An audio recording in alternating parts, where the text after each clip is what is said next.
strawberry, strawberry, strawberry, strawberry, strawberry. I hope you had a good day, and a good week, a good week, a good week, a good week. As you can see, I'm back at the cemetery again for another video. It is going to be a little louder in the background than usual because for some reason there are a lot of people. There's some event going on in the road over there, so, or across the road over there. So, it's louder than just the usual traffic, but, I really wanted to make this video today because it finally cooled down a little bit. The last couple days have been so warm, so warm, and yeah, I just couldn't stand being outside for longer than necessary, to get from point A to point B. I couldn't bear to be out here for a whole video, so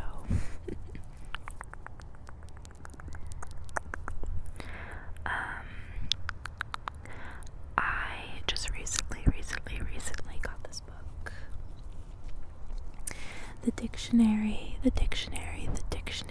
of obscure sorrows. And I felt like this was really fitting for today because I've been in a really morose, melancholy, just not the music playing. I've just been in a very, low mood. And I figured this book would be perfect. We can just sit here and read a couple passages from here.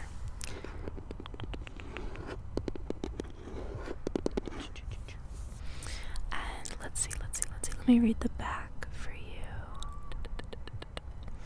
The Dictionary of Obscure Sorrows defines new words for emotions that we all feel but don't have the language to express.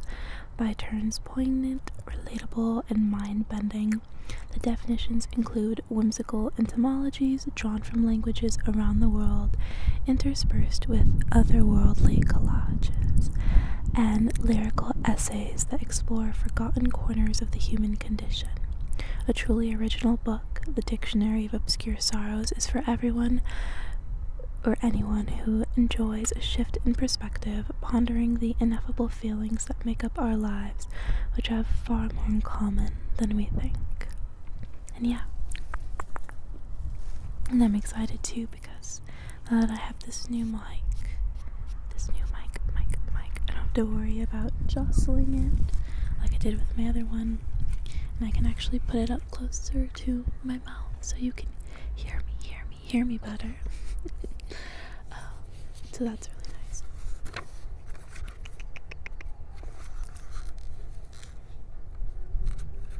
This is interesting, a quote from Stephen Wright that says, "I read the dictionary. I thought it was a poem about everything. A poem about everything."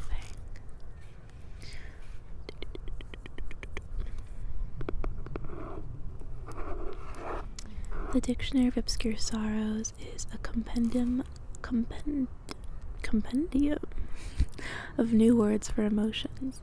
Its mission is to shine a light on the fundamental strangeness of being a human being, all the aches, demons, vibes, joys, and urges that are humming in the background of everyday life. Canopsia, the atmosphere of a place that is usually bustling with people but is now abandoned and quiet. Desvu, the awareness that this moment will become a memory. Notice stolens, the feeling that the plot of your life doesn't make sense to you anymore. Annulment, the bitterness of having arrived here in the future, seeing how things turned out, but unable to tell your past self. Onism, the frustration of being stuck in just one body that inhabits only one place at a time.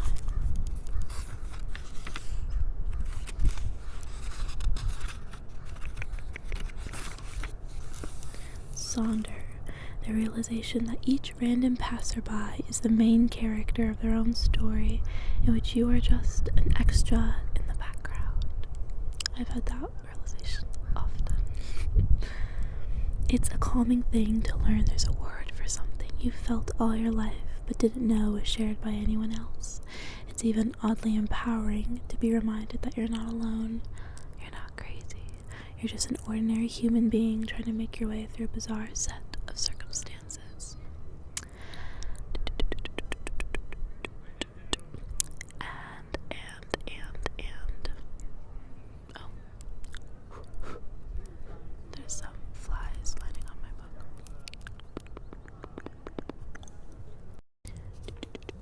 Sorry, some people were walking by having a conversation. Like I said, it's bustling outside for some reason. But yeah, let's get into it. I'm gonna skip the rest of that little intro. Whatchamacallit, you know, the forward part of the book, and just get into the first chapter. Or section, I suppose. Between living and dreaming, seeing the world as it is and the world as it could be. The bright side of the planet moves towards darkness, and the cities are falling asleep, each in its hour, and for me, now as then, it is too much. There's too much world. I don't know if I can pronounce this author's name. It's spelled C-C-E-S-L-A-W.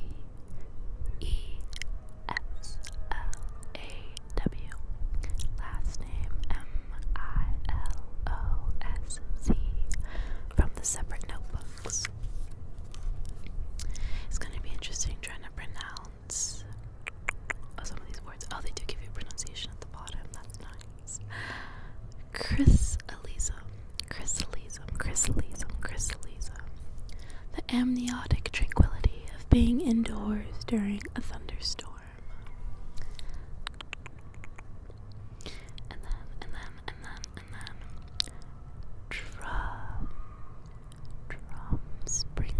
drum springa.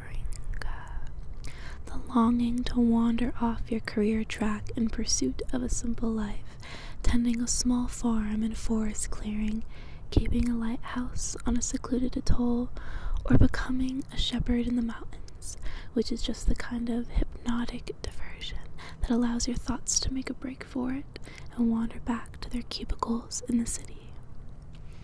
Yeah, I definitely relate to that one. And it's cute because they do give you a little explanation for them at the bottom for how they came about that word from the origin. This next one is sclerosis, which means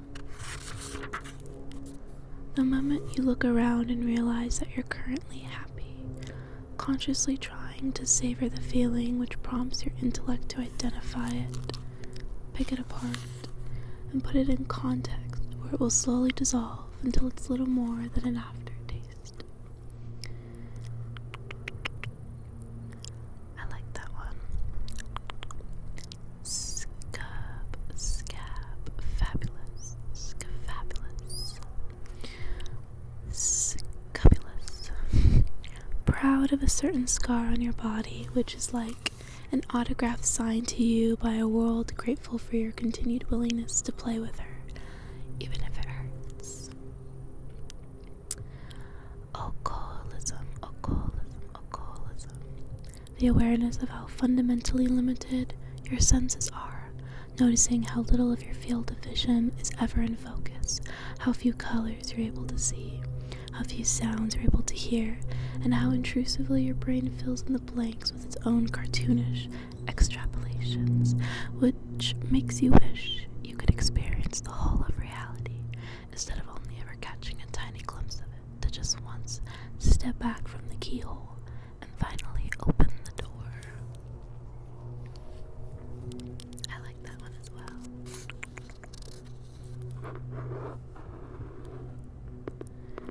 And besides, I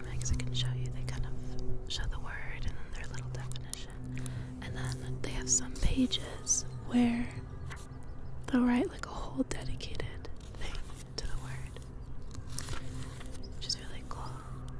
Here's this one. Astrophy, the feeling of being stuck on Earth. It's hard not to look at the ground as you walk, to set your sights low and keep the world spinning, just trying to stay present wherever you are. But every so often, you remember to look up at the stars and imagine what's out there. Before long, you find yourself grounded once again, grounded in the sense of being housebound, stuck on the planet Earth. The more you look to the sky, the more you find yourself back on Earth, confronting certain possibilities. It's possible there are other names for our planets that we will never know, that there are constellations that feature our sun from an angle we'll never get to see, that there are many other civilizations hidden beyond the veil of time, too far away from their light to ever reach us. We dream of other worlds and name them after old discarded gods, and they may seem almost as distant, too far to be seen with the naked eye, too far even to be seen with our sharpest telescopes. Leaning out over the far edge of our atmosphere, they exist only in probabilistic blips in the data, hinting that something must be blocking the starlight at certain intervals. Somehow that's enough to extrapolate entire worlds out there, as if they were ripe for the taking. But many of these distant galaxies and exoplanets will only ever exist in artist renditions, with the colors tweaked to add a bit of flair. Even our own solar system is easily sparse. Eerily sparse. In textbooks, we tend to print all the planets nested tightly together, because if we tried to draw them to scale, they'd be so small and far apart they wouldn't even fit in the same room. Even our own moon, which seems to hang so close to the Earth, is so far away that all the other planets could fit in the empty space between them. And of all the billions of people on Earth, only 12 of them have ever pushed free and set foot on alien soil. It's possible that our spacesuits won't need treaded boots ever again, that one day soon we'll tire of exploring and move back home for good, and we'll get used to watching our feet as we walk, occasionally stopping to hurl a single probe into the abyss like a message in a bottle. Maybe it shouldn't matter if anyone ever finds it, if nobody knows, if nobody's there to know we once lived here on Earth. Maybe it should be like skipping a stone across the surface of a lake. It doesn't matter where it ends up. All that matters is that we're here on the shore, trying to have fun and pass the time and see how far it goes. I really liked that one. I feel like that almost has to do with the realization that I had when I was younger.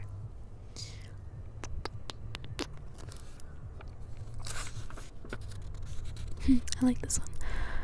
Valander. The ethereal feeling of looking down at the world through an airplane window, able to catch a glimpse of far-flung places you never see in person, free to let your mind wander, trying to imagine what they must feel like down on the ground, the closest you'll ever get to an objective point of view. I feel that one every time I go on a plane. I always get the window seat so I can look down.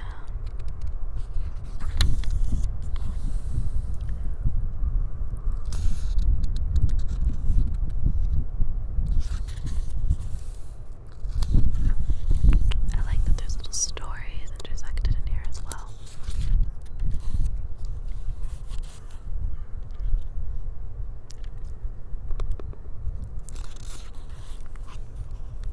I really like this book. I believe this was one of the staff choices at the bookstore I went to, and because it was a staff choice, they had like a little excerpt written in the little bookmark that they had put in the book, and I'm pretty sure the description said something along the lines of, this is a book for when someone who already has like everything. They already have all these different kinds of books that they like to read, they already own them, and they want something new, they want something different. I feel like this definitely hits that spot of something different. I love collecting books like this. They also just look gorgeous, you know.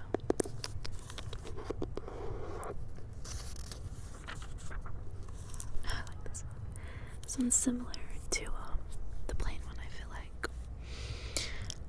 Merriness, the lulling isolation of driving late at night, floating through the void in an otherworldly hum, trailing red jewels in the darkness, your high beams sweeping back and forth like a lighthouse.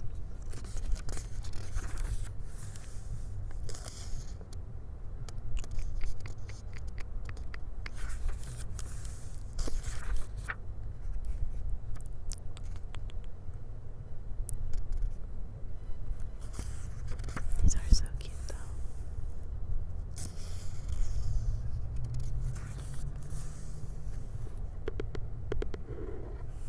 I love that they give little passages at the beginning.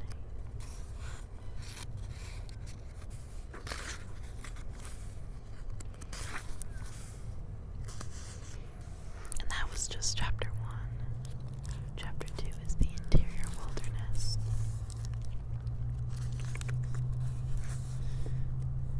I like this.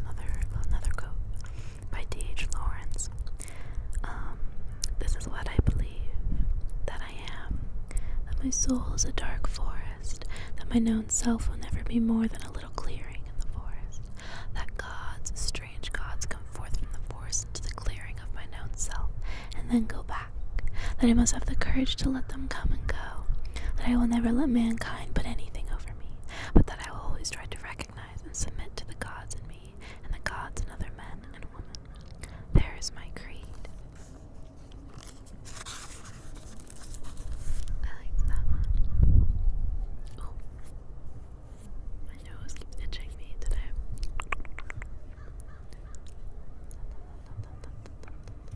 I like this one. Heart spur. An unexpected surge of emotion in response to a seemingly innocuous trigger. The distinctive squeal of a rusty fence, a key change in an old pop song, the hint of a certain perfume, which feels all the more intense because you can't quite pin it down. Oh, I like this one too.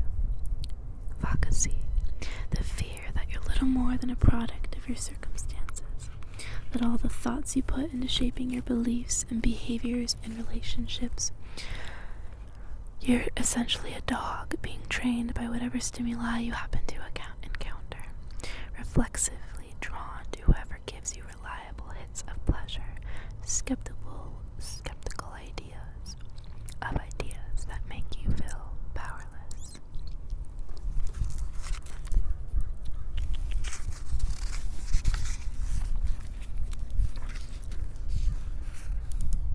Let's see.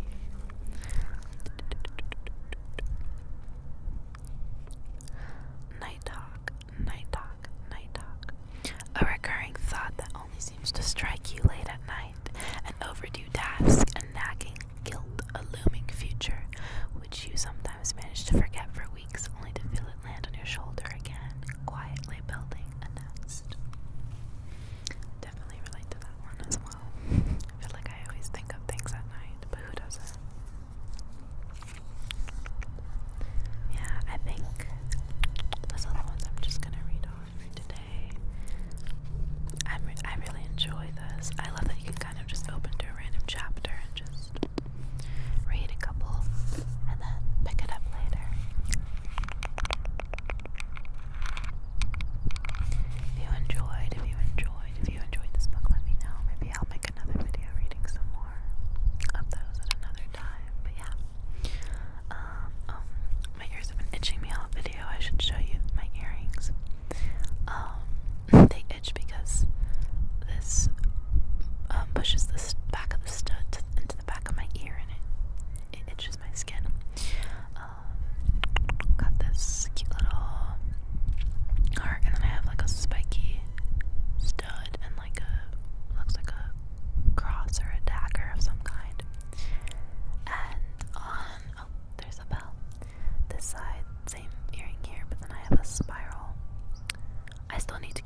last video were falling apart. They finally grabbed